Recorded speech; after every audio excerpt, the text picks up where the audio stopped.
За бүгдээрэнд нь энэ өдрийн мэндийг хүргэе. Тэгээд өнөөдрийн маань хичээлийн сэдв болохоор эрдэс буюу химийн бордоо, эрдэс ба органик бордооны ач холбогдол, эрдэс бордооны зохистой хэрэглээ, тэгээд органик бордоо бэлтгэх гэсэн ийм сэдвтэй байгаа. Агуулга дараах байдлаар бэлтлээ. Хичээлтэй холбоотойгоо зарим нэг онлын мэдээллүүдээ эхэндээ бүгдээрээ ярилцаад тэгээд эрдэс бордооны ач холбогдол, эрдэс бордооны тун норм тооцох тухай ярилцсан. Тэгээд энэ тун норм тооцох тухай ярилцаад ирэхээр зэрэгэл нөгөө хөрснийхөө талбайн хөрснийхөө өлөмчний хөрснийхөө экологийн чадварыг, онцлогийг нь мэддэг байх шаардлагатай. Яг гэвэл альва бордооны тун нормыг тооцно, услагааны тун нормыг тооцно гэдэг бол тийм ээ. Тухайн хөрснийхөө онцлогт тэр хөдөлгөөн чимтгийллийн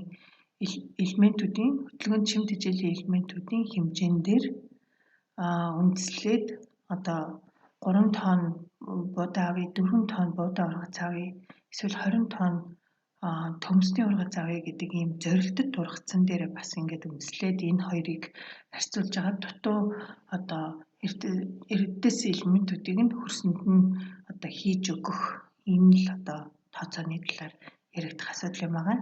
За тэгээд хөрснийхөө онцлогийг сайн ойлгож судлаа гэх юм бол талбай дээр сайхан зүсэлт хийгээд хөрсний 1 м зүсэлт хийгээд ямар экологийн чадвартай гэдгийг нь талбай дээр шинжилдэг, үздэг энэ аргууд байгаа. Энийг бол экологийн үнэлгээ хийх арга гэж байгаа. Энэ аргыг хэрэглээд хөрснийхөө экологийн чадварыг тодорхойлно. Тэгээд хөрснөөсөө дээж аваад лабораторид шинжилүүлээд ингээд үр дүн нь ямар байна вэ гэж ойлгоод гээд энэ бүхнийхээ үндсэн дээр бордоо услахынхаа нормыг тооцох хэрэгтэй юм байна. За илтгэлийнхэн зүйлээр болохоор бүгдээрээ органик бордооны ач холбогдлын талаар ярилцъя. Яагаад энэ органик био хаягдлуудыг эргүүлээд ийм компост гэдэг бордоо болгож эргүүлж өгөх нь ямар ашигтай юм, тийм ээ? Бууз компост хоёр юугаар ялгаатай юм гэдэг энэ талынхаа нь мэдлэгийг заахан өргөжүүлээд ингээд ярив. Та бүхэн баг гэхдээ энэ тухай мэддэг байгаа хаа. За захиалагчийн зөвлөсний дагуу өөрийнхөө танилцуулгыг энэ слайдн дээр оруулж өгсөн байгаа. Та бүхэн дараад нь надтай холбогдъё гэвэл 1-р слайдн дээр байгаа энэ имэйл хаяг, энэ миний утас үүгээр ингээд холбогдож болно. За тэгээд хичээлээ эхлэе. За ургамал юугаар холдог вэ? Бид нэр ерөөсөө мартаж болохгүй нэг зүйл маань ургамал эрдэс элементүүдээр холдог, тийм ээ. За үнийг нэмж өгөхийг бид нэр ер нь бол бордоо гэж нэрлэж байгаа. За тэгээд хөрс сайжруулах төрлийн бордоо бас нэлээд их ашигладаг шүү дээ. Энэ хөрс сайжруулах төрлийн бордоонууд нь дотроо тэр ургамалд хэрэгтэй эрдэс элементүүдийг агуулсан байдаг, тийм ээ. Азот, фосфор, калий гэдэг. Тэгэхээр хөрс сайжруулах төрлийн бордоо хэрэглэж байгаа үедээ энэ ургамлын хоолтонд хэрэгтэй тэрхүү элементүүд нь хэр зэрэг их байгааг заавал мэдчих хэвээр. Тэгээд нөгөө зорилтод ургацсан авахт нь энэ эрдэс элементүүд нь хөрсөнд нь дутагцаар байх юм бол нэмж хийж өгөхөөс өөр аргагүй юм а гэдэг ийм ойлголттой байх хэвээр. За тэгээ бордоо бүр өөрөөртэй учраас хамтд нь хэрэглэж авах нь маш чухал юм шүү. За энэ дэр нэг жишээ бас хамтдаа бодъё гэж бодлоо. Жишээлх юм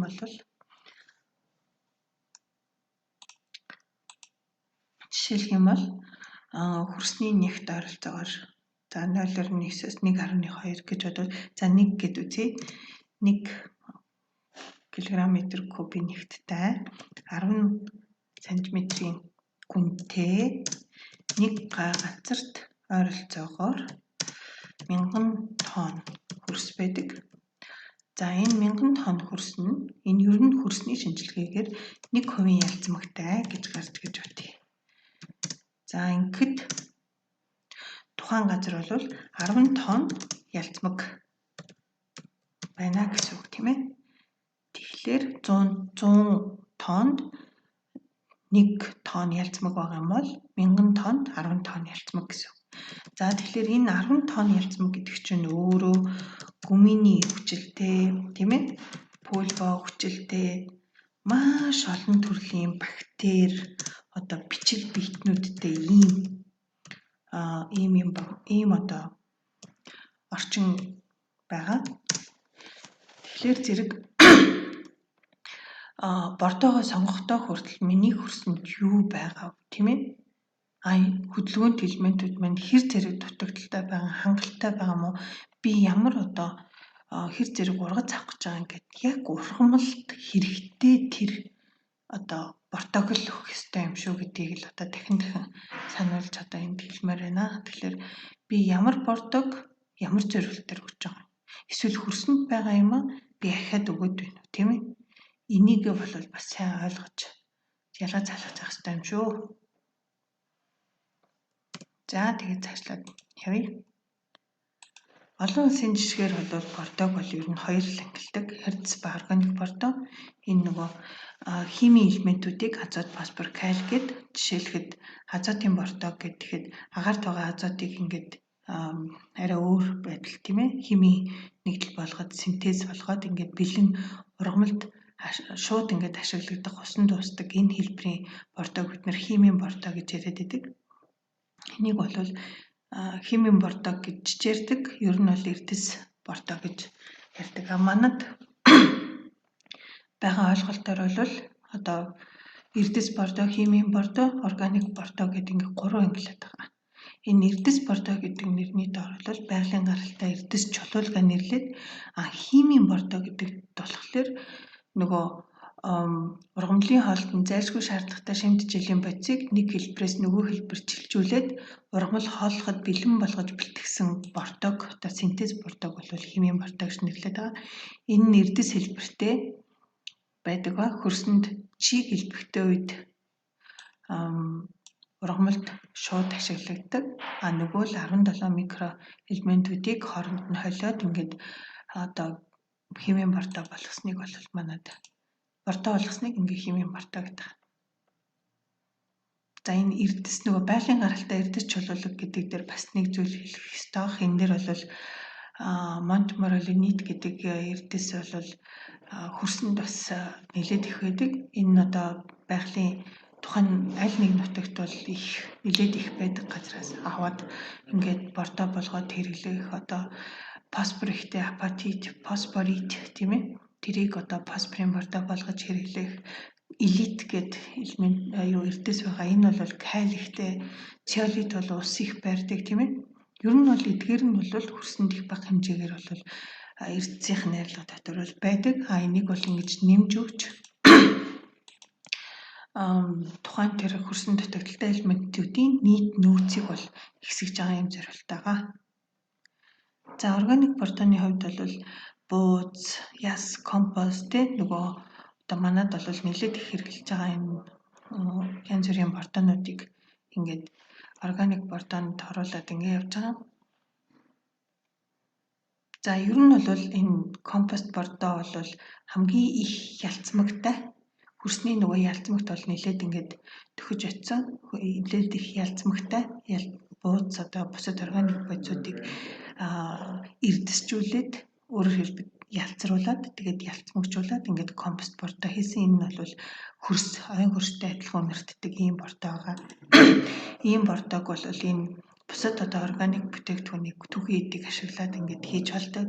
Энэ компост бордоогоо нөгөө байгалийн эрдэстэй холиод ингээд эсвэл ястай хольж фосфор ихтэй компост бордоо эсвэл одоо түрүүн хэлсэн тийм ээ монтмориллонит ихтэй шингэг цогцын бактамж ихтэй энэ ийм одоо органик бордоо болгох зэрэгээр цаашаа ингээд органик бордооны үйлдвэрлэл хөгжөөд явах байх гэж бодож байна. Ер нь эдгээр нь бол хамгийн сайн органик бордоо болно. Тэгээд органик бордоо бол ер нь бол дотроо эдийгээр бага хэмжээгээр ургамалд хэрэгтэй макро микро элементүүдийг агуулдаг ч гэсэн энэ бол агуулдаг хамгийн одоо ашигтай шин чанар нь юу вэ гэвэл хөрсний ус физикийн шин чанарыг маш их одоо сайжруулдаг. Ийм учраас органик бордоо хийхэд тухайн одоо хөрсөнд ус чиг барих чадвар сайжраад усчийг маань өнөөдөр манай Монголын нөхцөлд ургацсан нөлөөлөх хамгийн чухал хүчин зүйл болж байгаа учраас энэ талаараа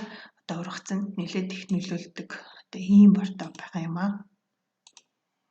Хөрсөн дүүрт нь маш их бактери, гүмийн хүчил, бүлээн өвчлүүд байдаг тухай нэлээд түрүүн ингээд яригдсан. Ийм учраас ер нь хамгийн гол шимт ижлийн боцоо хоол болгон өгөөд бусад төрлийн бордог нэмэлтээр хандив болгон өгөх хэрэгтэй гэдэг ийм ойлголт байх хэрэгтэй. За ургамал юугаар хооллдог вэ гэж ярихаар нөгөө түрүүчийн хичээл дээр бас нэлээд их дурддагдж байсан эдгээр элементүүд тэгээд тодорхой харьцаагаар эдгээр элементүүд ургамалд хэрэгтэй байдаг юм аа. Тэгэхээр 1 тонн өрийн ургацсанд ийм хэмжээтэй бол 2 тонн өрийн ургацсанд 2 дахин 3 тонн өрийн ургацсанд 3 дахин их гэх мэтээр ингэж шаардагдаад явдаг. Эдгээрийг л хөрсөнд хийж байж ургац хариуцах хэрэгтэй юм байна. За ингээд цаашлаад бордооны норм тооцох тухай ярихлаар эхлээд бол хөрснийхөө онцлогийг мэдж авах хэрэгтэй гэсэн. Тэгээд түрүүний хичээл дээр нэлээд их ярилцсан ч гэсэн ингээд хөрс гэдэг маань юунаас тогтдог вэ гэдгээ бас энд ингээд оруулъя.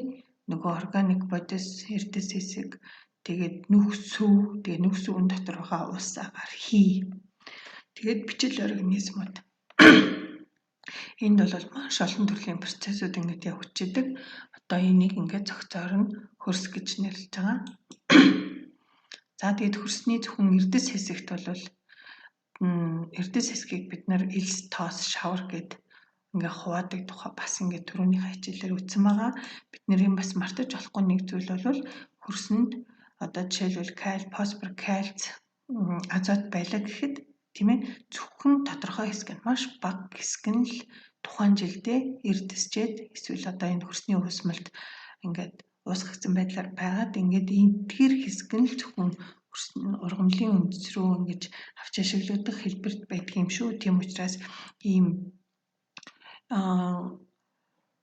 хөрсний хөдөлгөөнт элементүүдийг ингэж тодорхойлоод эсвэл энэ солилцох буюу энэ хөрсний хөдөлгөөнт элементүүд үндэс рүү ингээд оронгууд энэ хатуу хэсгүүдийн гадрагт баригдсан эдгээр элементүүд нь энэ хөрсний уусмалд ирдэг. Энэ хоёр хэлбэрийн нөөцийг тодорхойлоод тэгээд зорилттой ургацсандаа тохируулаад ингээд бордоо заавал нэмж өгчөөж ургац ахдаг юм шүү гэдэг энэ ойлголтоо бүгдээрээ мартаж болохгүй.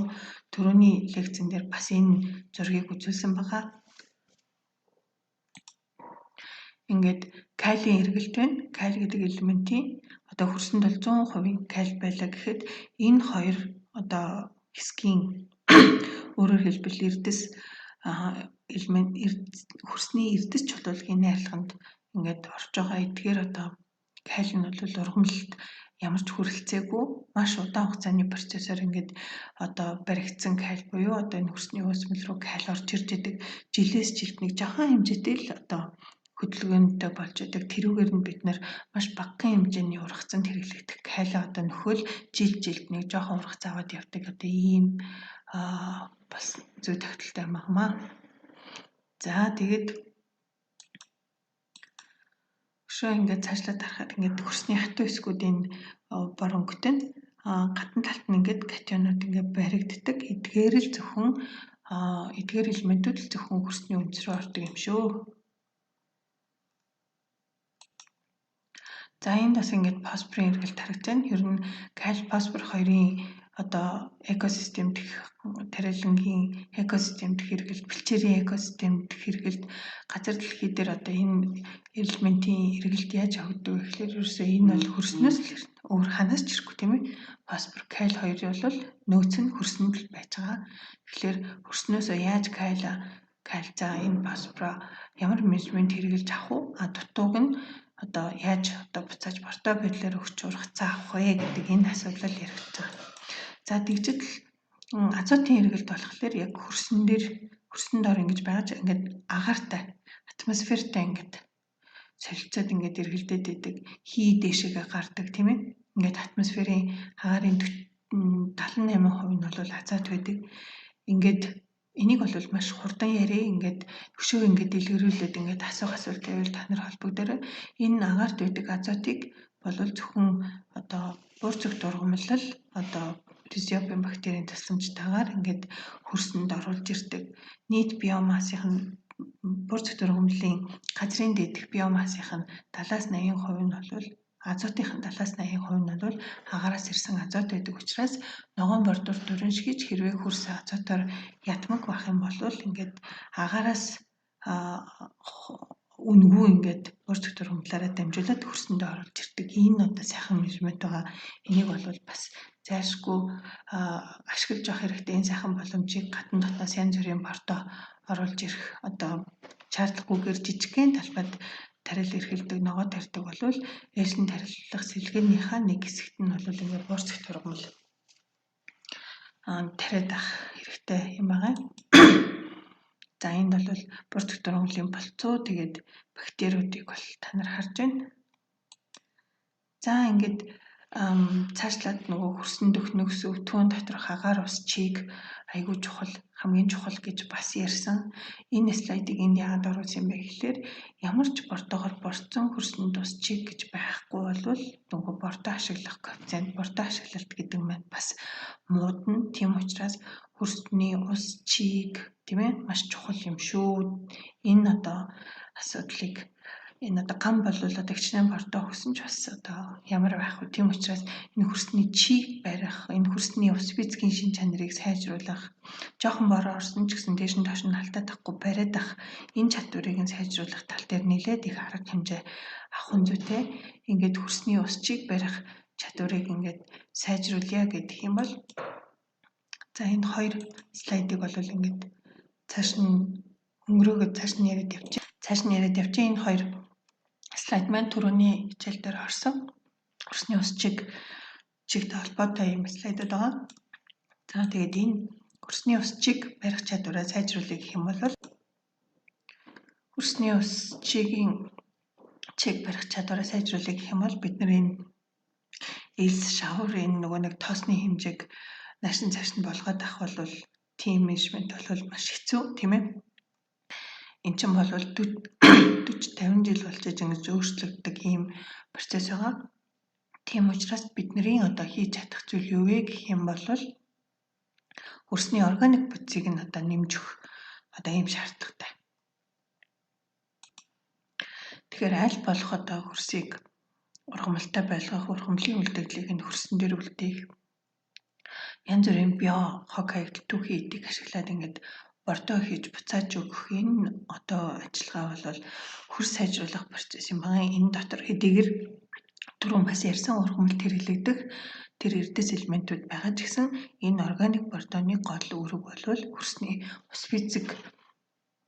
ус физикийн шин чанарыг сайжруулах тэр утгаараа энэ ус чийг нь одоо ургацсанд сайтар одоо сайн иргэнүүд үзүүлэх одоо ийм чиглэл рүү хандуулж байгаа ийм ажил юм байна. За бууз компостер бордлоо гэд тийм ээ би их ургац аавна гэд бас бодвол болохгүй. Тодорхой хэмжээний ургац өгнө. Гэхдээ тухайн тэр ургамлын одоо ургацын дээд чадвар руу бол төгсөн тэр ургацыг өгөхөд бол заавалжгүй эрдэс бордоог нэмж өчөж ургац аавна.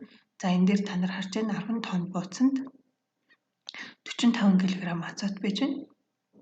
Энэний бол эхний нэг жил ашиглагдах хэмжээ нь бол нэг 12-3 кг. За хөрсний ялцмагнаас эрдэсчиж гарч ирэх азотын хэмжээ, хөрсний уусмалд байгаа азотын хэмжээ гэдээ ингээд бодоод үзэхээр нэг 30-40 кг азот бол хөрсөнд бай гэж бодъё. 10 тонн бууцаар борцсны дараа. Тэгэх юм бол 3 тонн ургац авахд бол надад 100 гаруй кг азот хэрэгтэй. Тэгэхээр үлдээдэлтийг зөрүү азотыг нь заавалжгүй ургамалд хөрсөндөө ямар нэгэн байдлаар буцааж өгөхгүй бол өндөр ургац авахгүй юм а гэдэг энэ ойлголтыг бол хамгийн түрүүнд ойлгоод одоо сайтар ухаарсан байх ёстой гэж бодож байна. За талбай дээр сүрэл хаялаа миний азот болчлоо ч гэдэг юм те тэгэж бас бодож болохгүй. Сүрлэнд агуулгаж байгаа азотын хэмжээгээ бас тэмдэглэж бичдэг байх хэрэгтэй. Би одоо энд ингээд эхлээд ингээд бичээд явж байгаа. Буурцэгт ургамлыг тариад нохон бордор дуриншуулах юм бол харин маш их азот хөрсөнд ингээд үлдэж байгаа тийм ээ.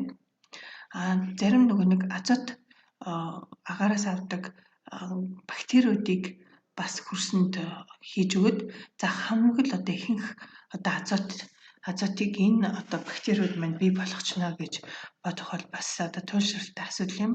Ер нь бол Европын судлаачдын одоо судалгааны ажлын үр дүнд бол тэр бактериор фиксацлагддаг гэж ярьдаг, баригддаг тэр агаараас орж ирж байгаа азотууд бол яг тэр нутагт нь хөрсөн усчийг сайтай дулаахан сайхан нөхцөлд бол хамгийн дээд хэмжээ нь бол нэг 20 кг байдаг гэсэн одоо судалгаанууд зөндөө байгаа. Тэгэхээр манай нөхцөлд бол бас судалгаа хийж одоо тэр 20 кг-аас дээшээ дошоо хэр их байна вэ гэдгийг бол судалгаа хийж хэлэх ёстой. 200 кг, 300 кг азот бол тэр бактериуд одоо агаараас аваад шууд ингээд үлдээчдэг дангаараа гэсэн тэр ойлголтуудыг бол буурцэгт ургамалгүйгээр бол төсөөлөх юм бас аргагүй тийм судалгаанууд бол миний хувьд л ерөөсөө уншаагүй байгаа. Тэгэхээр энэ талын судалгааны үр дүн бол сайн харж байж ингэж тэр бактерийн бордоонуудад найдаарай. Үүнээс гадна бол органик бордоогоо, эрдэс бордоогоо ер нь бүгднгийн тийм ээ хамт хэрэгжилж байж л ургац ихсэх ёстой юм шүү гэдгээ бити мартаарай. За бид нар таримтлын үйлдвэрлэлийн үед ургац нэмэгдүүлэх одоо шат чатны арга хэмжээг бол авсаар л байгаа. Ер нь бидний зорилго бол энэ бага зардлаар их ургац авах эколог дээлтэй эдийн засгийн үр ашигтай доктортой үйлдвэрлэл бий болохыг л бид одоо зорж байгаа. Ингэх юм бол тархиламжтын амьдрал сайжрна, тийм ээ, орлого нэмэгдэнэ. За тэгэхээр өөрсдөөсөө шалтгааллах арга хэмжээнүүдээ хамгийн түрүүнд авч явах хэрэгтэй. Одоо үрийн норм, тарих хугацаа, ямар сорт уу, манай нутагсан сорт уу, хүлэмжний маань нөхцөлд одоо ургаад ахаар одоо тийм зөгцсөн сорт уу гэд ингээд бүхэл зүйлийг одоо газар тариалангийн олон сайхан ном сурах бичиг хүмүүсийн хийсэн ажлын үр дүнгээр ингээд үр дүнгээс туршлага аваад ингээд сайхан уншиж танилцаад ингээд өөрийнхөө чадварыг дэвшлүүлээд ингээд сайн менежмент хийгээд ажиллах юм бол ургацныг ахин. За тэгээд хөрсний үржил шим онцлог дээр нь тохируулаад хөрс боловсруулалт хийгээд бордооны нормоо зөв хийгээд ингээд тодорхой чигтэй тийм ээ жилдээ орж байгаа хурд тунц нь бас энэ одоо ажлуудтай арга хэмжээнүүдтэй ингээд зохицоод ингээд явах юм бол ахаад нэг шатны одоо ургац ахих нь байна. Ургац маань ахаад нэг шатаар ахих нь байна.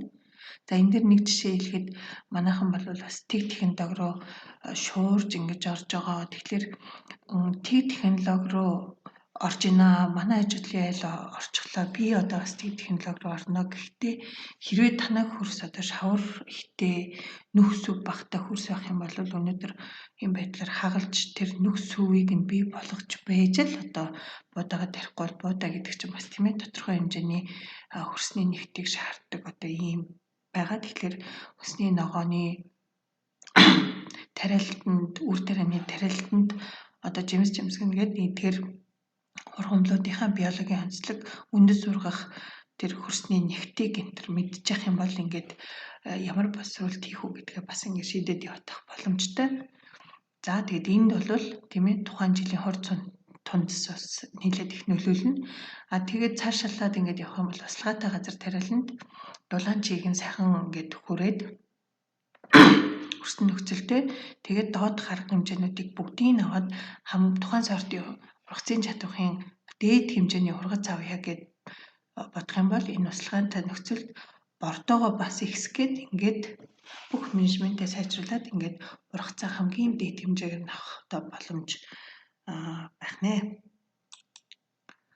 За энэ ингээд 4 слайд энд ингээд оруулсан байгаа. Энэ 4 слайдн дээр нэгдүгээр энэ баганд нь ургамлуудын нэр байгаа.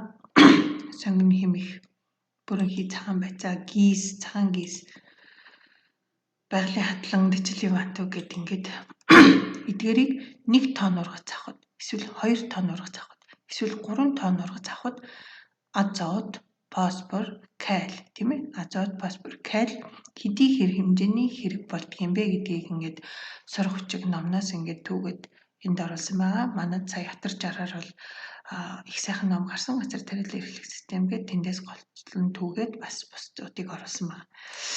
Тоо баримтыг оруулсан байна. За энэ шар буурцаг, хошон, гис, фанду эднэр дээр бол эднэр маань бур зөвтөр хүмүүл маань анхаараас нэлээд их хэмжээний азотыг авдаг учраас эдгээр тоонуудыг жахан нэгтлаарай тийм ээ. Энэ эдгээр тоонуудын энэ одоо хэрэгцээтэй азотын ихэнхийг нь одоо бол агаараас авдаг учраас яг энэ тоог нь ингээд хэрэглээд шууд ингээд бурдах нормоо тогтоож болохгүй. Ер нь ямар тоо баримт биднэрт мэдэгдэж байгаа вэ гэвэл ванду гэхэд жишээлбэл вандуны газрын дээр байгаа нийт биомассанд байгаа азотын одоо 70-80% нь бол агаараас ирдэг байна гэсэн тооцоо байгаа. Тэгэхээр тэр тооцоогоо эндээ оруулж бур зөвтөр хүмүүнийхээ Бортооны нормыг тогтоох юм шүү. За ингээд цаашлаад нөгөө 10 хэдэн элементтэй ургамлын холбоонд нэг шаардлагатай 10 хэдэн элементтэй хоорондоо ямар харьцаатайгаар байж болох гэдэг энэ хүснэгтийг бэлдсэн байгаа. Та бүхэн имэйл хийчээд энэ хүснэгтийг надаас аваад тэгээд макро микро элементүүдэд нэмж өгөөд ургацаа дээшлүүлэх юм байна гэж ойлгоорой. За энэ ерөөсөө энэ илтгэлийн хамгийн гол хүснэгт байгаа. Энийг бол бүгдээрээ сайн ойлгоод бас энэ одоо хүснэгтийг надаас авч болно. Ер нь бол Бортооны норм тун яаж тогтоох вэ гэж Чожим цогшийн намарснаа доктрийн одоо олон номнууд байгаа. Ичи орлоо гэдэг багшийн бас сайхан ном байгаа. Газар тариалангийн хүрээлэнд ажиллаж байсан одоо Цэрма гэдэг том бичлэгний доктор хүн бол энэ талаар нэлээд их юм хийсэн.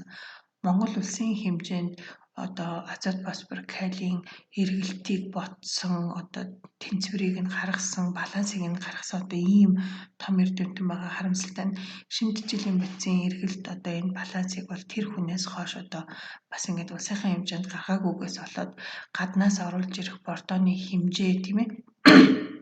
Одоо энэ Бортооны тун норм хэрэглэх яг одоо ургалтанд хэрэгтэй энэ хэдийн элементүүдэд Бортоо байтугай одоо баг химийн хор гэдэг ойлголттой болох одоо энэ төвшөнд бид нар хүрсэн байна. Тэгэхээр эргээд бид нар одоо энэ том эрдэмтдийнхаа ном бүтээл сурах хүчийг бол уншиж явах одоо зайлшгүй шаардлага бол байна гэж бодож байна. За тэгээд энэ хүснэгтээ ингээд тайлбарлая. За энийг бол буудаан дээр жишээ аваад хийсэн байгаа. Та нар төрөвчийн хүснэгтнээс одоо өөрийнхөө таримлыг аваад энэ хүснэгтэн дээр бөглөөд ингээд өөртөө Бортооны нормоо тооцож болохоор ийм хүснэгт байгаа. За ингээд төлөвлөсөн ургац гэдэг дээр зорилттой ургац. Би 3 тонн буудаа авъя. 1 тонн буудаанд хэрэг болох ургацанд хэрэг болох азотын хэмжээ би 3-ыг авах гэж байгаа хэмжээ 3 дахин үржүүлнэ. Хөрсний гүнд одоо ялзмагт үе давхарга тийм ээ хэдэн сантиметр хүртэл байна. 0.3 м чулууны агуулмж хэд байна? Нөгөө түрүүн хөрсний экологийн үнэлгээ хийхдээ чулууны агуулмжаа тодорхойлсон байгаа. Тэгээд нягт гэдэг ингээд үзүүлэлтүүдээ өгнө. За тэгээд ялцмагнаас буюу органик бодисноос эрдэсчих Шинэ Жилийн бодис хэд юм тийм ээ. Энэ хойдлынх нь бол үүнтэй холбоотой 1% ялцмагнаас дотор нь байгаа азотноос хэдэн хувь нь одоо ашиглагдахын гэдэг юм. Ингээд би ингээд янз бүрийн одоо газар тариалангийн номнуудаас эдгээр тоог ингээд хийсэн байгаа. Гэхдээ яг энэ хоёр тоог бол ашиглаагүй шууд олон улсын судалгаануудын үр дүнг харж агаад цаг уур одоо хөрсний шин чанартай нь холбож агаад ялцмагнаас буюу органик бодисноос эрдэсчиж гарч ирээд одоо аммони нитрат байдлаар гарч ирээд ургамалд ашиглагдах энэ одоо азотын хэмжээ нь хамгийн багадаа 5. За хамгийн дээдл нь бол манай нөхцөлд бол нэг 15 кг байхаа болов гэж бодож байна. Энэ шинжилгээг бол бас лабораториуд хийдэг байх нь нэлээд чухал байгаа. Тэр утгаараа бас ингээд эрдэсчих азотыг шинжлэх арга зүй гацуурт дээр ингээд нэвтрүүлээд явж байгаа. За тэгээд энэ хэмжээ 5 эсвэл 10 гэд ингээд бөглөөд үзье. Хөрсний уусмал дах азот гэдэг дээр энэ нитрат аммоны хэмжээ үздэг. Манай дээр бас зарим одоо хөрсний шинжилгээ хийсэн хүмүүс аммоник нэх бараг үздэггүй байхгүйгээд ингээд нитратын үзээд ингээд явуулсан байдаг. Гэхдээ аммон бол тодорхой хэмжээгээр бас байхад ёстой. Одоо дээж одоо зөөвөрлж явах явцдаа бол бас ийм хүүтэн хөргүүрт зөөж явахгүй болвол ингээд энэ тоонуудад бол бас өөрчлөлт ордог байгаа. За ямар ч тач гэсэн энэ хоёр бол тэр хөрсний шинжилгээний үр дүнгээс авах тоо байгаа. За тэгээд хэрвээ бууцаар бортох юм бол 30 тонноор борцсон бол 10 тонноор борцсон бол гээд тийм ээ. Эхний жил хэрэглэгдэх одоо энэ бууцнаас эхний жил ургамалд ашиглагдах хэмжээ хувь гээд ингээ бодоод ингээд энд гаргасан байна. За тэгээд нийт 105 кг азот байж ижил ургамал руу орж ижил энэ 3 тонн ургац авах нь гээд энэ байгаа бүх нөөцөө ингээ хасаад ирэхээр зэрэг 26.5 кг эрдэс азот биднэрт хэрэг болоод байна.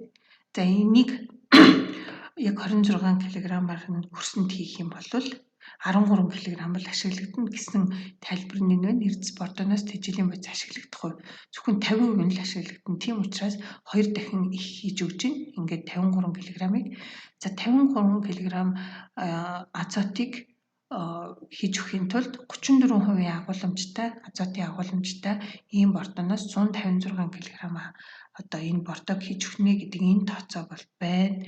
За энэ бууцны ялгаанаас болоод бордоны хэмжээ энд өөрчлөгдөж байна. За бордоны нөгөө нэг үйлчлэх бодисын хэмжээ 34 байхад ийм байна. 46% азоттой мөчвинийг одоо хэрэглэх юм бол ингэж хэрэглэх нь гэх мэтэр. За энэ маань ингээд зөвхөн нийт хэмжээ гаргаж байгаа. За тэгээд тухайн ургамлын ургалтын үе шат болгонд одоо азот хэрэглэх хэмжээнүүд өөр байх юм бол тэр хэрэгцээнийх нь дагуул тэр ургамлын үе шат болгон дээр нь хуваарлаад өгөх юм бол хуваарлаад ингээд бордоод таслаад өгөх юм бол хамгийн их ашигтай одоо ургац гарч байгаа. Ашигтай байдлаар ургац одоо нэмэгдэх юм байна. За энд болохоор 4 тонны ургац авъя гэж бодсон байна тийм ээ. Гэх мэтэр ингээд бордоны норм тогтоох хүснэгт юм байна. За бордоны хугацааг бол тухайн ургамлын биологийн онцлог азот шаардах тэр хөгжлийн үе шат болгоноор нь ингээд таслаад өгөх юм бол хамгийн их ашигтай гэдгээ мартчихгүй. За түрүүний слайдн дээр бол бид нар зөвхөн 30 см одоо өнгөн хөрсөн дээр л тооцож ботсон одоо ийм норм тогтоох хүснэгт байгаа. За фосфор каль бол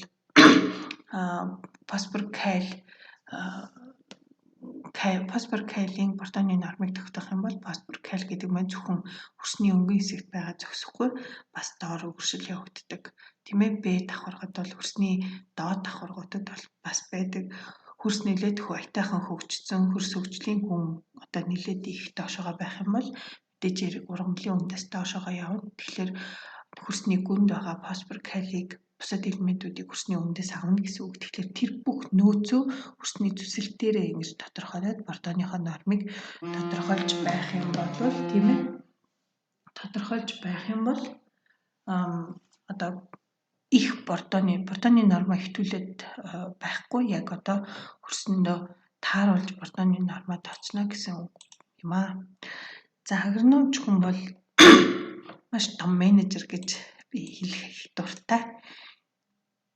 Одоо энэ тариалан эрхэлж байгаа хүсний ногоо тарьж байгаа хүлэмжиндээ хүртэл юм тарьж байгаа энэ том үйлдвэрлэлийн шийдвэр гаргаж одоо менежмент хийж байгаа хүн бол агрономч. Тэгэхээр агрономч маань өөрөө шийдэх нь энийг номноос авна. Тармилд хэр зэрэг азот хэрэгтэй вэ гэдгийг номноос хүснэгтүүдээс авна. Хөрсөн дэх ургамалд ашиглагдах тийм ээ ашиглагдах азот хэр байна гэдгийг хөрсний шинжилгээний үр дүнгээс авна. Түрүүчийн хүснэгтэн дээр ütсэн.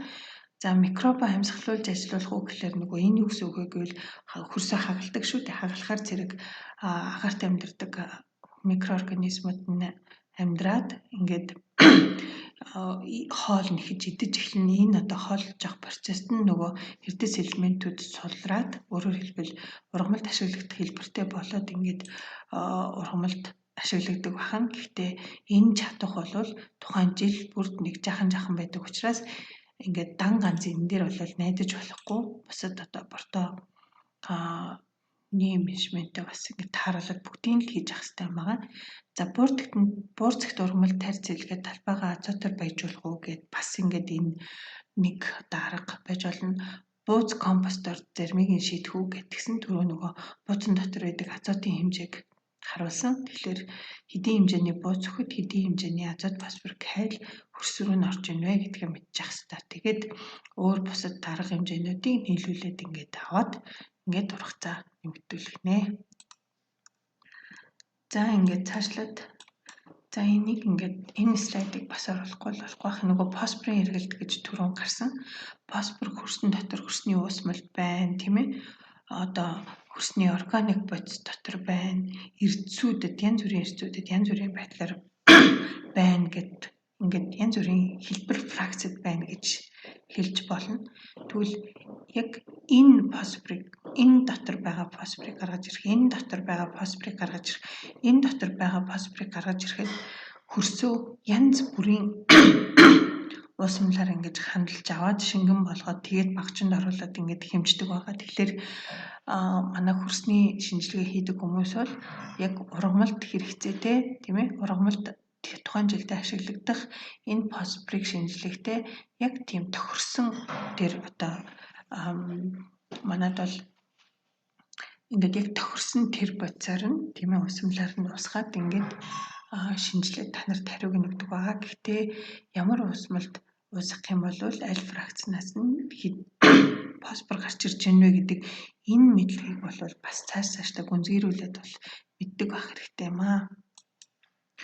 За манай Монгол улсын хөрсний лабораториудад хийж байгаа шинжилгээнүүд гэдээ байгаа. Энэ дээр бол манай Төв Азийн хөрс судлалын холбооноос ингээд хэд хэдэн одоо нэмэлт шинжилгээнүүдийг хийдэг болёо. Тэгэх юм бол бид нэр хөрсөө бүр их илүү мэддэг болох нь ямар арга хэмжээ авах ч гэсэндээ бүр тодорхой шийдэж чаддаг болох нь гээд ингээд байгаль орчны яамд төрөний хөрсний экологийн үнэлгээ хийдэг аргачлалыг гаднаас ингээд орчуулад ингээд монголчлоод нутагшуулаад авахаар аргачлал болгоод авахаар ингээд байгаль орчны яамд өгсөн байгаа. Энэ арга зүйнүүдийг ч гэсэн ингээд өгсөн байгаа. Тэгээд утгагүй ингээд өөрчлөлт нэмэлтүүд орох байхаа гэж бодож байна. За тэгээд манай Монголд бол би өөрөө ажиллаж байсан болохоор сайн мэдж байгаа. Энд Гацуурд компани хөрсний лабораторид бол олон улсын бүхий л одоо аргаар хөрсийг бол шинжилдэг.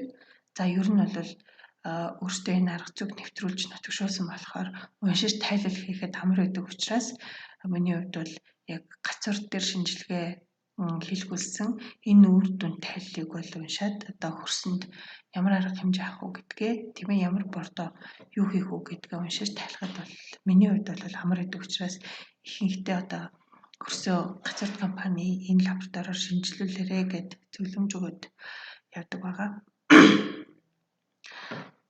За тэгээд шууд ингээд энэ Гацуурд компани дээр бол хийж байгаа лабораторийн шинжилгээнүүд бол эдгээр баг. Эдгээр шинжилгээг хийлгүүлсэн байхад бол хөрсний тийм ээ агрохимийн шинжилгээнүүд тэгээ нэлээд одоо олон тайлал хийж одоо ямар арга хэмжээ юу дутуу байна гэдгийг нь бүрэн хэмжээнд хэлж болдог одоо энэ арга зүйнүүд энэ одоо хөрсний шинжилгээний лабораторийн шинжилгээнүүдийн нэрсийг та бүхэн одоо энд харж байна. За тэгээд хөрсийг шинжилгээхээс өмнө талбайгаас дээж авч байгаа нөгөө зүсэлт хийж байгаа. Тэгээд та дээж авахдаа бол яг хөрс судлаач хүнээр хөрсөө зүсүүлж үзүүлээд ингээд дээж авахулдаг баймаар байгаа юм. Тэгэхээр дээр үед бол өөрснөө хөрсний шинжилгээнд дээж аваад ирсэн хүмүүс бол заримдаа охтны нөх бахлаар нь аваад ирлээ гэдэг ч юм уу. Ингээд хамарчлаад аваад ирдэг. Энэ бол үнэн одоо үр дүн үзүүлэхгүй юм шүү. Тийм учраас хөрс судлаачдыг талбай дээр аваачаад одоо хүлэмжнээсээ ч юм уу дээж авахулж байгаарай гэж зөвлөмөрөө тэгээд дээж авах цэгээ тийм ээ талбайгаа ингээд одоо яг ингээд тодорхой тэмдэглэлтлүүд ингээд явж байгаа тэмдэглэж явах хэрэгтэй. За хөрсний талбай дээр бид нар ямар ажлууд хийдэг вэ гэхээр ингээд зүсэлт хийдэг, генетикийн үе давхаргаар нь ингээд ялгадаг. Энэ үе давхарга болгондоо байгаа шимтгийллийн бодисыг нь лабораторид дээж авчраад шинжилдэг байхад талбайд ингээд үнэлгээ өгдөг байна. Үнэлгээ өгдөг багаж таны төхөөрөмжүүдийг ингээд энд орууллаа. Тэгээд аж ахуйн нэгжүүд бол тодорхой хэмжээгээр юм багаж нууд худалдаж авах хэрэгтэй юм байна. За тэгээд хөрсний зүсэлт хийсэн энэ одоо тэмдэглэлийг бол давхаргаар нь ингэж хөтлөөд за энэ хүснэгтийг ингээд бөглөөд ингээд занших хэрэгтэй. За энэ үснэгт бол хөрсөнд талбайн бичиглэл хийж экологийн үнэлгээ өгөх энэ хуудасаа яг энэ дээд талд нь байгаа энэ үзүүлэлтүүдийг бол талбай дээр хийн. Энэ үзүүлэлтүүдийг ашиглаад ингээд хөрсний экологийн үнэлгээг бол энэ доод хэсэгт нь ингээд хийж байгаа. Энийг бол ингээд сайхан архивлаад хатгалаад ашиглаад юунд болж бүтэхгүй байсан бэ гэдэг ингээд хараад явдаг байх шаардлагатай. За талбайгаас дээд зөвлөлтөд бас буруу зүрх юм гараад байна гэдэг талаар бол нэлээд ярьсан байгаа.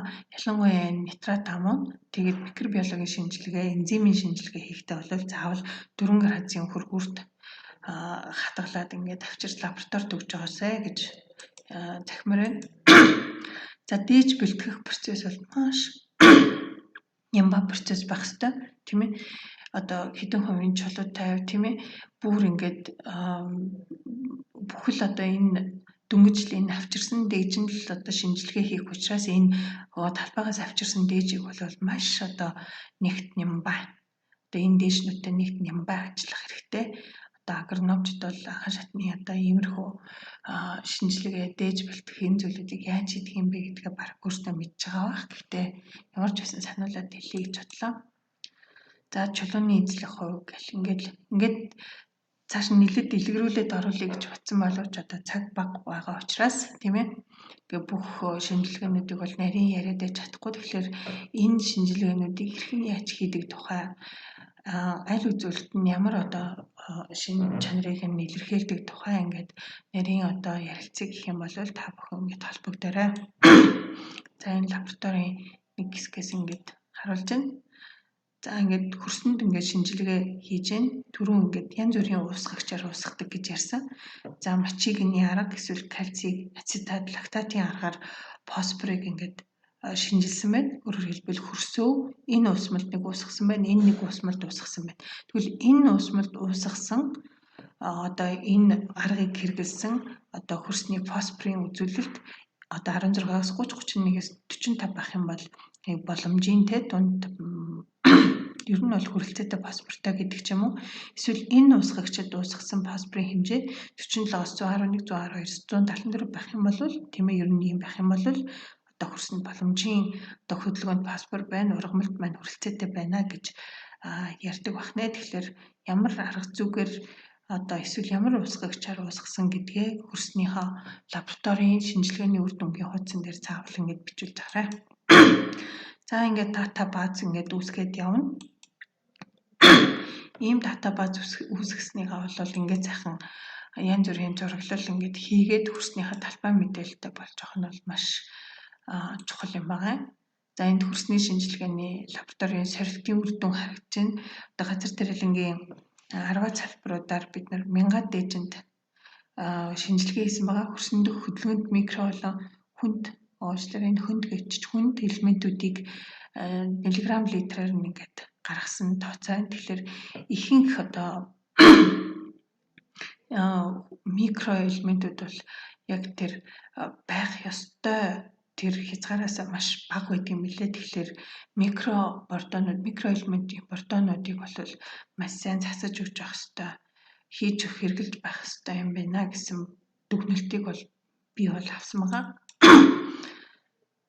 За тэгээд дараад нь манай энэ хөрсний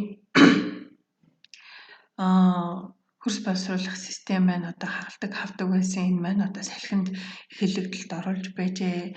Хөрсний энэ органик бодис маш их багтана, буурч байна гэсэн энэ яриа бол хизээч ингээд тасардаггүй. Тэгэхээр аль болохоор дэмэг хөрсөөс хайжруулах арга хэмжээ ойн зураас одоо юу гэдгийг байн гучлах тургамалтай байлгах, тиймээ ээжин тархилах, сэлгээгээ зөв одоо сонгох гэд ингээд биднэрт бол маш их хийх юм их байна. Тэгэхээр маш их сайн төлөвлөлттэй хөрс хамгаалах бодлоготой одоо энэ олон зуун сая жилийн туршид ингэж үүсэж хөгжиж нэг 1 метр хэдхэн сантиметр хөгжсөн энэ хөрсөө бол маш сайн хадгалж хайрлаж авах хэрэгтэй юм шүү гэдгийг бол бас хэлмээр байна. Хөрс бол маш олон янз байдаг. Гэхдээ хөрс болгонд байгаа энэ дээд давхаргад байгаа энэ ялцмаг төвд давхарга бол биднэрт хамгийн чухал үзүүлэлт болж байгаа. Тэгэхээр энэ ялцмаг төвд давхаргаа л одоо ихсгэх тийм ээ. Жишээлбэл ийм нэмгүй давхаргатай байх уу, арай зузаан байх уу, бүр их одоо юм те 30 см байх уу, эсвэл 60, 40, 50 см хүртэл хар шороогоор ингээд дүр өгөх гэдэг маань бидний өнөөдрийн одоо хөрс хамгаалах бодлогоос ингээд шалтгаална. Тэгээ зарим хүмүүс асуудаг органик бордог, компост бордог бууцыг ер нь бид нар хэдэн килограмм гад хийх ёстой юм бэ? Хэдэн тоноор нь хийх ёстой юм бэ? Бид нар хар шороон хөрс тийм ээ хар шороон энэ давхарга гүнзгий одоо доошоогоо 40 50 см 60 см 1 м байх тусмаа л одоо бид нар одоо энэ хөрсний үрдэл чим сайн гэж юм. Тэгэхээр айх юм байхгүй хэдэн тоноор ч хамаагүй ингээд одоо органик бордог үйлдвэрлээд органик одоо хог хаягдлыг сайхан компост болгоод ингээд хийгээд үржил шим баян ийм хөрстэй болоорой гэж одоо хэлмээр байна. Ингийн тулд бол бид нар био хог хаягдал бүх одоо хайр ингээд хаягдаад байгаа бүх энэ био хог хаягдлаа бордоо болгоод буцаагаад хөрсөндөө бол хийж авах хэрэгтэй. Монголд компост бордооны үйлдвэрлэл бол бас нэг үе бодвол нэлээд их явагддаг боллоо. Бидний туршлагаар бол 2017 онд анх гацуурд компанидэр туршаад хийсэн энэ оюутлогоо компанидэр өдрийнх нь өдөрт 2-3 тонн гардаг энэ хог хаягдлыг нь модны үрцэстэй холиод ингээд хийсэн. За энэ гацуурд компани агрономуудтай ингээд гадны эксперттэй авчираад ингээд органик компост бордоо хийх тухай ингээд ярилцаад ингээд байж байна. За энэ бол 17 онд болж исэн үйл явдал байгаа. Одоо үүнээс хойш бол гацуурд компани маань 100-аад га талбайд одоо органик бордоо үйлдвэрлээд ингээд цааш хөгжөөд явж байгаа нь бол бас сайн хэрэг юм аа. Ингээд мэрэгчлэтнүүд гадна дотны улс орн руу яваад бас нэлээд одоо мэрэгшиж байгаа судлаачид одоо мэрэгчлэтнүүд бас нэлээд их байна. Тэгэхээр энэ одоо органик бордоо үйлдвэрлэлтийг бол нэлээд их сайн дэмжиж ингээд хөрс сайжруулах програм хөтөлбөр болгоод явах юм бол одоо улс орны эх орны чухал одоо бодлого болох юм аа. За компост бордоо хийх энэ арга нь бол маш их амархан ийм арга байгаа. Ингээд сайхан энэ маягаар нуруулдаад за энэ хэмжээнд байна тийм ээ. Ийм налуу газар. За 1-7 хоногт бол 60 градусаас дээш температуртай байлгана. За энэ бол халааж малах гэсэн үг биш, хутгахгүй ингээд байгаад болохоор энэ микробиологийн процесс маань өөрөө их дулаан ялгаруулдаг. Ингээд өөрөө халаад тэгээд муу бактериудаа нингуудаа ингээд алдаг энэ процесс байгаа. Энийг бол эрүүл ахуйн цэвэрлэгээний процесс гэдэг. Энэ процессыг дуусгасны дараа бол энэ овоолгоо жаахан өндөр болгоод 1-2 удаа 7 хоног бүр хутгаж агаарж болоод туслаад ах юм бол нөгөө бидний хөрсний үржил шим мин гол одоо түлхүүр үзүүлэлт болсон ялцмаг гэдэг юм чи одоо энд үсэж байгаа маа. Энэ ялцмгийг бий болгоход бол ийм хямд төсөр аргаар бас бий болгож болох нэ гэсэн ийм санаа явж байгаа. За одоо та бүхэн ингэж харж байна. Энд бол Австри улсын нэг жижигхэн ийм компост үйлдвэрлэлийн газар очсон ийм зураг байгаа. Ийм газар бол манайхаас 20 дахин бага ийм газар нутагтай оронд бол 400 гаруй ийм одоо компост үйлдвэрлэлийн газар байна гэхлээр энэ одоо ямар их чухал болох нь бол мэдэгдэж байна. За энэ био хог хаягдлаа тийм ээ ингээд эргүүлээд ингээд ашиглаад энэ одоо услага хийж байгаа энэ эргүүлж байна. Энэ одоо оюутлогоо компанид ингээд хийж байгаа энэ процессыг ингээд харуулж байна. Микроорганизмуудыг ажилуулах нөхцөл бүрдүүлээд одоо нөгөө чигийн улаан орхоогоор бордоо хийж гэнэ гэж ярьдаг. Энд бол микроорганизмуудыг ажилуулах нөхцөл бүрдүүлж байна. За тэгэхээр би микроорганизм дээр нь бактери нэмж хийх хэрэгтэй юм. Тэгэх ямар ч шаардлага байхгүй. Бордоо 3 сар болно уу 4 сар болно уу тийм ээ. Аль болохоор хямдхан л болох хэрэгтэй. Мэдээж хэрэг микроорганизмуудыг жаахан нэмж хийх юм бол арай хурдан болж магадгүй. Гэхдээ энэ одоо хог хаягдал дотор маань бол микроорганизмууд маш их байгаа. Тийм учраас тэр микроорганизмуудыг л амьдрах нөхцөлийг нь одоо бий болгож байгаа энэ процесс юм шүү. Түрүүний дээр хагааржуулаад услаад байгаа гэдэг энэ процесс маань. Ер нь бол хөрсөнд бол маш их одоо микроорганизмууд, амьд организмууд байдаг тухай түрүүжийн хичээлээр ярьсан. За энэ био хог хаягдал маань агааргүй нөхцөлд ингээд эрдэсжилт явагдаад ах юм бол амиак үүсгдэг. Агаартай нөхцөлд эрдэсцээр байгаад нүүрс хүчлийн хий болдог энэ процесс байгаа. Ингээд уур амьсгалын өөрчлөлтөнд сөрөг нөлөө үзүүлээд байдаг. Энэ хийнүүдийг үйлдвэрлэх үү бид нар эсвэл хөрсөн дотор ялцмаг гисэх юм бол хөрсний үржил шим сайн гэдэг байгаа. Энэ агаартай нөхцөлд энэ эрдэсжилт явуулж агаад Тэгэд ялцмагжуулаад ингээд компост гаргаад авах уу гэдэг бол биднээс шалтгаалсан энэ шийдэл одоо харах юм аа. За тэгээд олон янзын хольцыг тусмаа амархан ялзраад ялцмагчдаг. Биднэрт энэ ялцмагчдаг гэдэг энэ үг бол бас маш их чухал юм шүү, тийм ээ.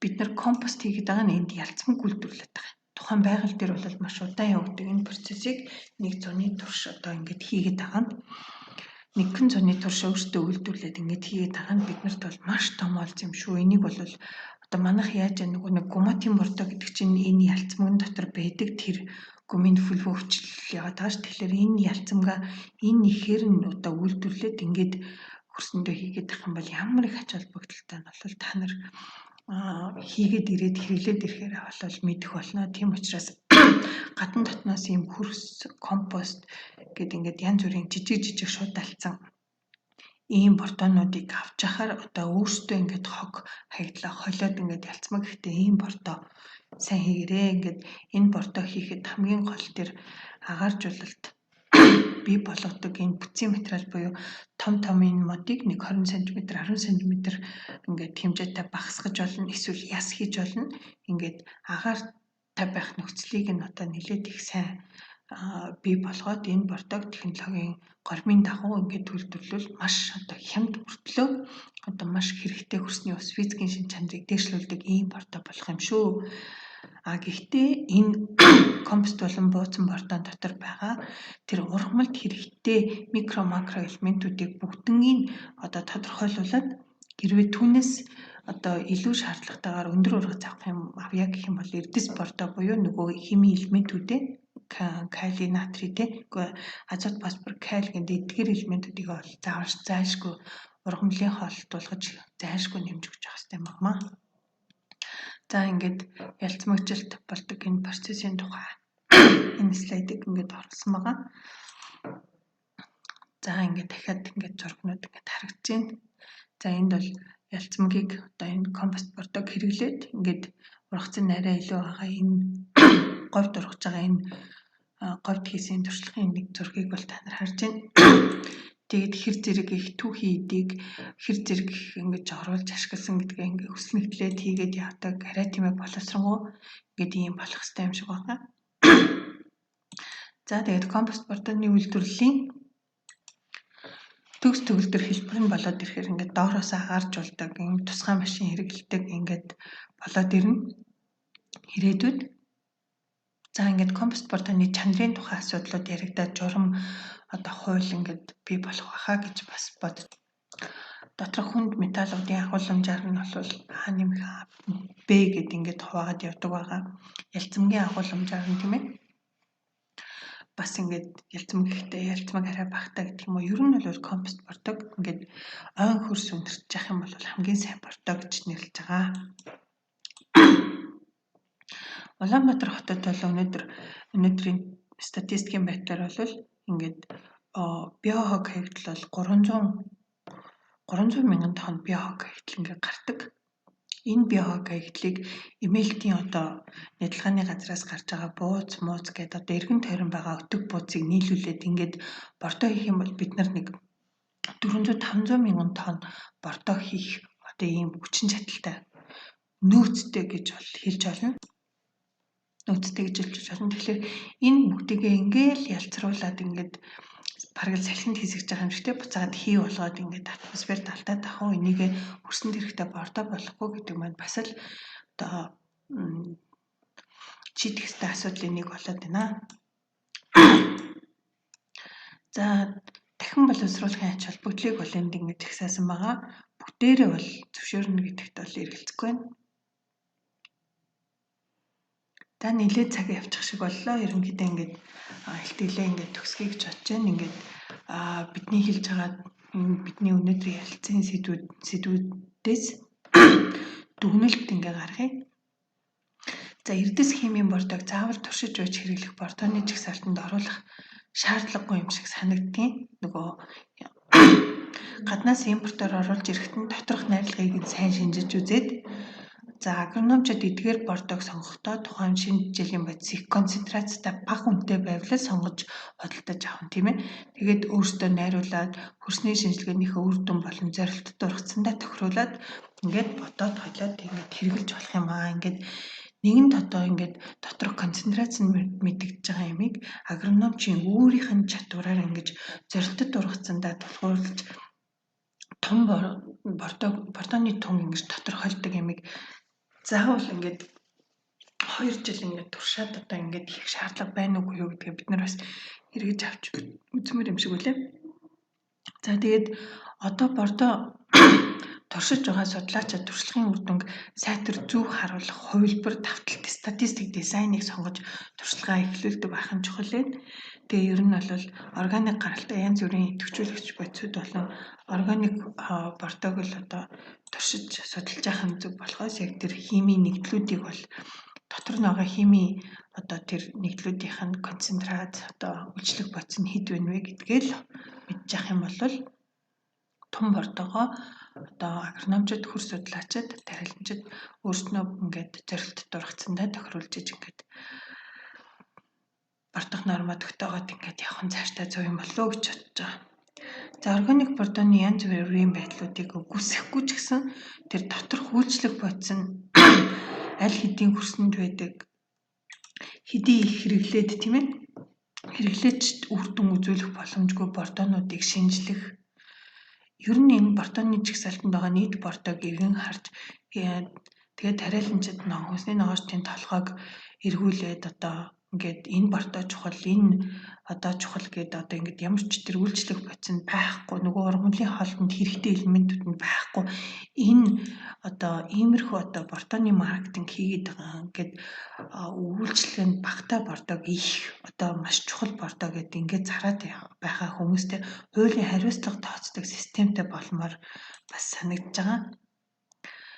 Эсвэл одоо энэ бордоо зардаг янз бүрийн байгууллага хүмүүс бол нийлээд манайх органик бордоо тийд азотын одоо эрдэс бордоо тийд тийм ээ бактерийн бордоо тийд гомат тийд байх хэвээр нийлээд одоо энэ ингээд хөтөлбөр юм а гэдэг энэ хөтөлбөрөө ингээд бий болгоод тариаланчид хөнсний ногоочдоо ингээд өгдөг ингээд зөвлөх үйлчлэгийг нь бас ингээд хийдэг ийм болох нь зүйтэй хоорондоо бие биендээ бие биенийг өгөөсгөх биш тийм ээ.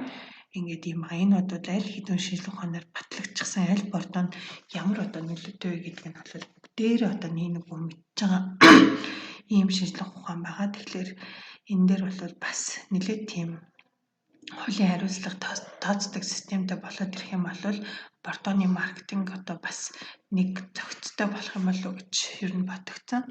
За ингээд дотоодд байгаа органик хаягдл түүхийд ашиглаад шинэ жилийн бодисын эргэлтэнд оруулдаг системийг дэмждэг баймир байна тийм ээ. Түрүүн бид нар нэлээдгүй ярьлаа.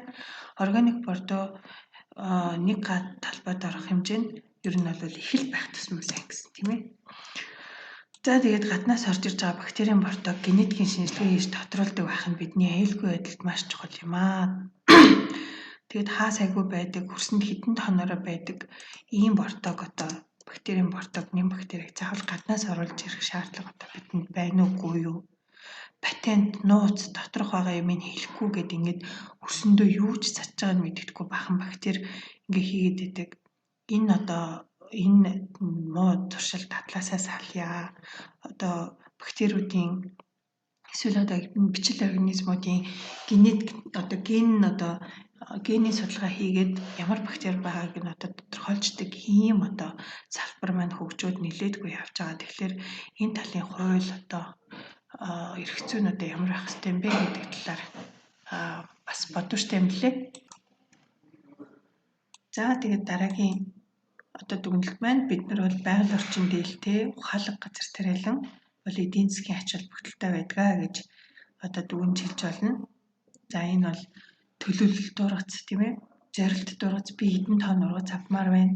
Энэндээ таарсан ухаалаг шийдлэл за хөрснийхөө ялцмаг органик бодисыг нэлээ их болгож иж хөрсний ус физикийн шин чанараа дээшлүүлнэ, хөрсний ус барих чадварыг нь дээшлүүлнэ. Тэгээд энэ зорилтод дургацд нь маань дутаад байгаа энэ шимт жилийн бодисыг бол эрдэс химийн бордоороо ингээд ургамалд шууд авах хэлбэрээр нь хөрсөнд өгнө. Тэгжээж өндөр чанартай ургац авна. Тэгээд эдийн засгийн байдлаа дээшлүүлнэ. хөрсний тэнцвэртэй бичил битний орчинг бий болгоно. Энэ бол одоо тийм ээ хөрс ингээд сайхан устай, агаартай, чигтэй дулаан байхад бол өөрөө энэ бичил битний одоо амьдрах чадвар нь бас сайн байдаг. За ингээд зарим нэг нэр томьёонууд бол байна. Органик хүнс гэдэг ингээд тусдаа бас өөр чиглэл рүү органик газар тариалан хөгжөөд явж байгаа.